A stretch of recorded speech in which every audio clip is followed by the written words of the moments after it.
Buenos días, hermanos, que el Señor les bendiga. Queremos en esta mañana compartir juntos la palabra del Señor, así que les invito primeramente a tener un momento de oración. Padre Celestial, queremos darte gracias por poder compartir en esta mañana tu palabra.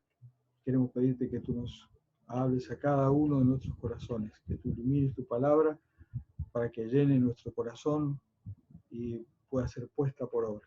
Te pedimos que tú cuides cada uno de nuestros hogares, en nombre de Jesús. Amén. Espero que se encuentren bien, así que les pido desde ya que tomen su Biblia, ¿sí?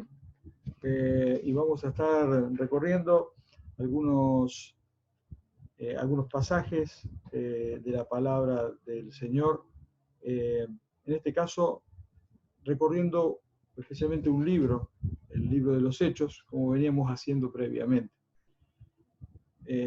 ¿Previamente a qué? Previamente a la crisis. Bueno, si hay un tema de conversación seguramente en todos los hogares, es esta gran crisis mundial que nos ha tocado vivir a nosotros como familias, como iglesia, pero como sociedad. No pensamos seguramente cuando tiramos los cohetes de fin de año que el 2020 venía con esta sorpresita, pero la realidad es que nos ha tocado a nosotros. Tenemos que rogar al Señor que nos ayude a entender los tiempos que estamos viviendo, y para ello no hay mejor cosa que estar delante de la palabra del Señor, ver cómo otros a través de los tiempos han atravesado las crisis y cómo nos anima la palabra de Dios a atravesarla nosotros. Las crisis, sin importar el tenor de las mismas, siempre nos confrontan, nos sacan del lugar, de la comodidad, nos proponen un cambio de reglas o de escenario, nos desafían a realizar la próxima jugada de la partida. Las crisis pueden ser personales, grupales, totales o parciales. Pueden abarcar algún área de nuestra vida o involucrar toda nuestra existencia. En la Biblia, la palabra de Dios, encontramos, si queremos estudiarla con esta mirada, una muy larga lista de crisis que el hombre ha tenido que enfrentar desde el jardín del Edén y que enfrentará hasta que, como dice Apocalipsis 21:4, el Señor enjugue toda lágrima del corazón de ellos, de nosotros. Porque ya no habrá muerte, no habrá llanto, no habrá clamor, no habrá dolor, porque las primeras cosas pasaron. Aún en el día de hoy, permanecemos en este tiempo, el tiempo de las primeras cosas. Han pasado muchos años y estamos en el 2020 y van a pasar muchas más, pero aún son las primeras. La eternidad está por delante. Podemos pensar en tiempos diferentes en la historia en los cuales ha habido crisis.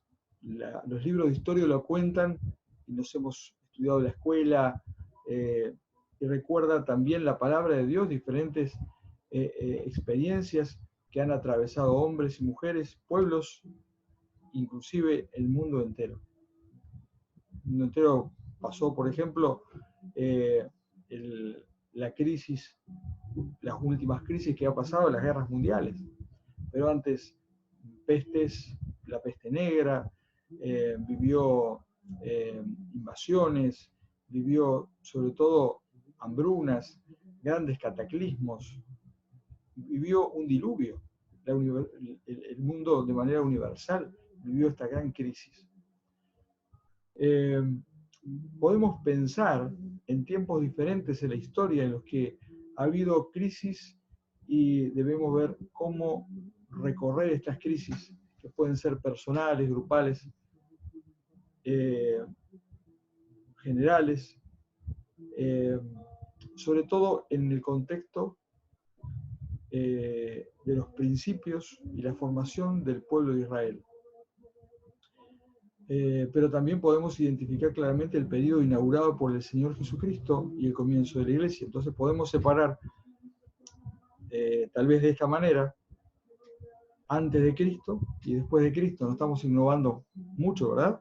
Pero pensemos entonces que ha habido crisis antes de la llegada del Señor Jesucristo a la tierra y después, ya con la iglesia en la tierra. Nosotros como iglesia somos parte de la sociedad, somos parte de un corte transversal de la sociedad y sufrimos, al igual que el resto de la población, las crisis que este mundo que está gimiendo por ser redimido pasa. Podemos pensar entonces de esta manera. Enfocándonos entonces un poco más en la historia de la iglesia, podemos encontrar en el libro de los Hechos el registro de algunas de estas crisis. Y en las cartas podemos ver vestigios de cómo las enfrentan, cómo resolvieron o fueron atropelladas por estas crisis los creyentes y las iglesias. Sin duda, la primera crisis que vivió el hombre fue tomar una decisión. ¿Cómo? Del árbol que el Señor dijo no coman o no como. ¿Cómo o no como? Las crisis al fin y al cabo nos enfrentan a esto, tomar decisiones. Y las decisiones tienen consecuencias, muchas de ellas eternas. Así que tenemos que tener cuidado frente a cualquier crisis, qué decisiones tomamos. Es tiempo de tomar muchas decisiones y tomemos las mejores.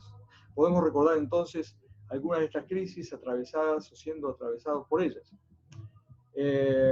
Estas cosas están en la palabra del Señor, estas crisis se encuentran en la palabra del Señor. Si siempre hablamos de la palabra del Señor como un texto verosímil que cuenta no una historia rosa llena de flores, sino una historia real donde muestra cómo se enfrenta el hombre, incluso el hombre de Dios, el hombre que ha entregado su vida a Cristo, a las crisis, cómo se enfrenta. Pero 1 de Juan 5:13 nos dice que todas estas palabras, incluso el mostrar las crisis a los hombres con sus miserias y con sus decisiones equivocadas, todo esto sirve para que creamos. Estas cosas han sido escritas para que creáis que Cristo Jesús es el Hijo de Dios y para que creyendo tengas vida en su nombre. Así dice también Juan capítulo 20, versículo 21. Los discípulos son los primeros hombres cerca de Jesús que encuentran y enfrentan crisis, inclusive estando con el propio Señor Jesucristo.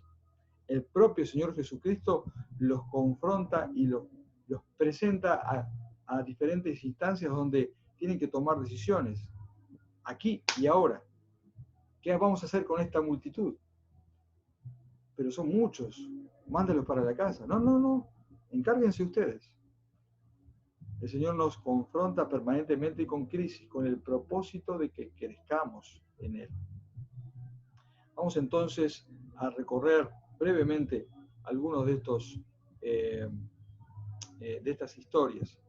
Por ejemplo, los discípulos en el capítulo 20, versículo 19, yo voy a estar nombrando ahora algunos pasajes, nombrándolos nada más, pero nosotros podemos recorrerlos tranquilamente mirando nuevamente estas referencias y buscándolas. ¿Está bien?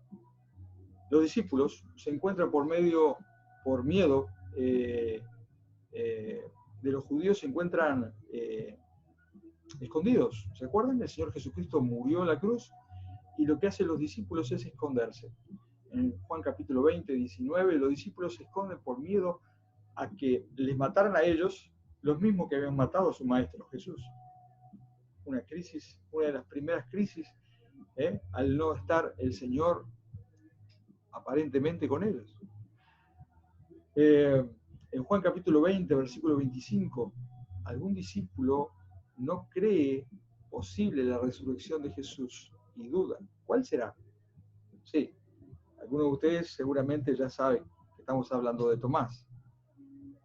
En el versículo 12 del capítulo 21 de Juan, aún frente a Jesucristo resucitado, no daban crédito sus ojos y no se atrevían a definirse frente a Jesús.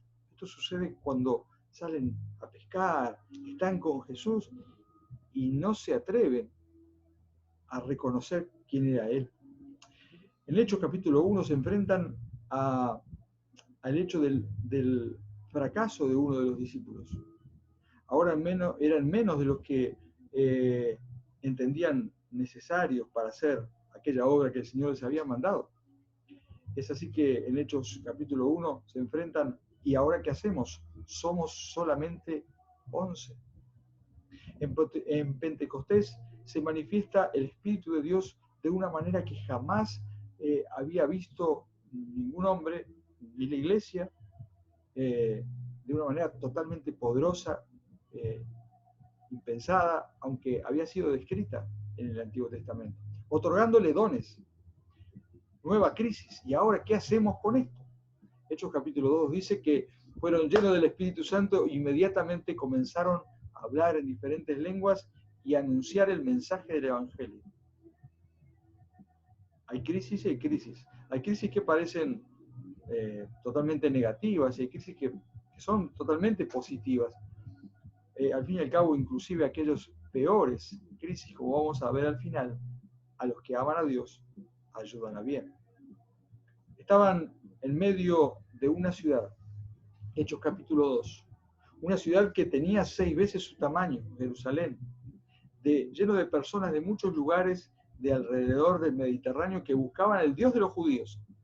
Y ellos se encuentran que en esta habitación estaban llenos del Espíritu de Dios. ¿Y ahora qué hacemos con esto?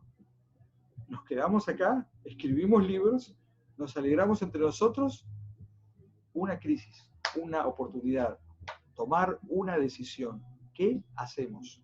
¿Qué haremos? En Hechos capítulo 2, versículo 38, podrían dar muchos mensajes posibles, pues la gente estaba abierta a escucharles. Aunque fuera por curiosidad lo que estaba pasando. ¿Qué predicar? Bueno, es otra crisis, ¿no? Una crisis que pasa a los predicadores, los maestros de la escuela dominical. ¿Qué enseñar? ¿Qué le digo a mi compañero de trabajo, a mi vecino, que está cuestionando todo lo que está pasando? Y lo que se les ocurrió decirles se encuentra en Hechos capítulo 2, versículo 38. Arrepiéntanse, arrepiéntanse. Este es el mensaje que la iglesia tuvo que dar, un mensaje durísimo a personas que venían a buscar al Dios de los judíos y ellos venían a hablar acerca del Dios de los judíos. Es Jesucristo. Una crisis no personal, pero que compartieron 2 de los discípulos, Pedro y Juan. Sucedió cuando en Hechos 3, versículo 6, subían al templo a orar.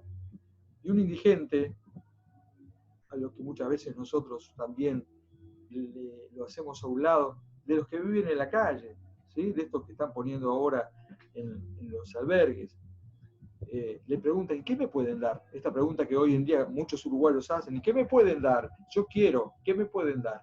Más canasta, más dinero, lo que sea. Cualquier monedita sirve, decimos nosotros.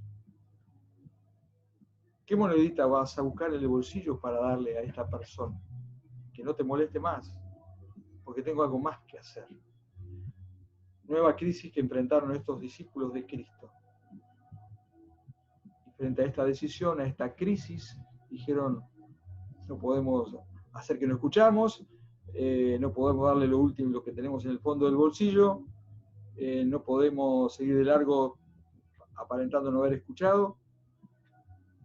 Lo que tenemos te damos. Pero eso demandaba una gran dosis de fe, de confianza, que quien estaba detrás de sus palabras respaldaba. Ellos estaban llenos del espíritu de un Dios poderoso, nuestro Dios. En Hechos capítulo 4, frente a las autoridades del concilio, frente a todo esto que había sucedido y a la sanación de este hombre que estaba ahí pidiendo limosna. Gente muy preparada y con poder. A los que son preguntados y les dicen, ¿qué hacemos nosotros? ¿Qué le decimos a esta gente poderosa? No, está bien lo que están haciendo, sean buena gente. No, ustedes son culpables, al igual que nosotros. Arrepintámonos, busquemos a Dios.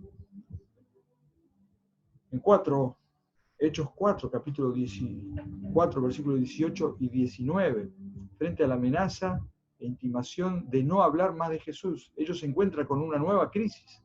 O nos matan a palos, o nos meten en la cárcel. ¿Qué hacemos? ¿O nos vamos para la casa? ¿Qué es necesario hacer? Ellos dijeron, ¿saben qué? Es necesario primeramente obedecer a Dios que a los hombres. Esa fue su decisión en la crisis. No era fácil. Estaban siendo puestos en la cárcel, le habían dado seguramente alguna paliza y los habían intimado. ¿Qué haríamos nosotros? En Hechos capítulo 2, versículo 43, 47, capítulo 4, versículo 32 y 37. Después dejo todas estas referencias. Frente a los problemas de la necesidad de la comunidad que crecía en diferentes estamentos de la sociedad. Por 2 veces se habla de que los cristianos del primer siglo accionaron con misericordia. Dice que a nadie le hacía falta nada, porque había unos que estaban bien, que estaban cómodos, pero otros no tenían que comer. Y en el medio de la crisis general de la sociedad, a los creyentes no les pasaba nada. Tenían que comer, tenían que beber, alimentaban y cuidaban a sus familias, porque se cuidaban entre ellos.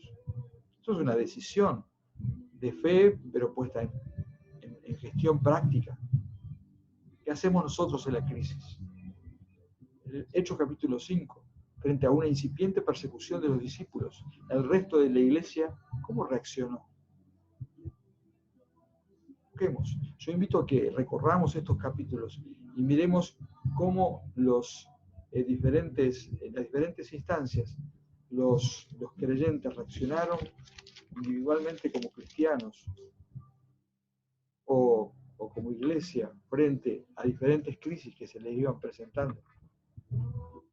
Nuevamente, los creyentes llegan a decir, bueno, es necesario obedecer a Dios antes que a los hombres. Y fue el comienzo de algunas persecuciones muy duras, grandes crisis que los cristianos tuvieron que enfrentar con fe, confianza en el Señor, con decisiones concretas. ¿Qué vamos a hacer? El capítulo 6 del libro de los Hechos enfrentan otro tipo de crisis, una crisis administrativa. La iglesia había crecido y había recursos que tenían que ser repartidos de acuerdo a las necesidades, y faltaba gente y había que tomar decisiones. Bueno, hubo que también en momentos de crisis administrativa tomar decisiones de cómo hacer las cosas. Algunos estaban más cómodos y había que sacarlos un poco de la comodidad y darle a aquellos que necesitaban más. Hubo gente que tuvo que decirle, bueno, hermanos, ustedes los escogemos ahora como diáconos para servir en esto. ¿Está? Están preparados, llenos del Espíritu Santo, con buen testimonio. Ahora hay que trabajar.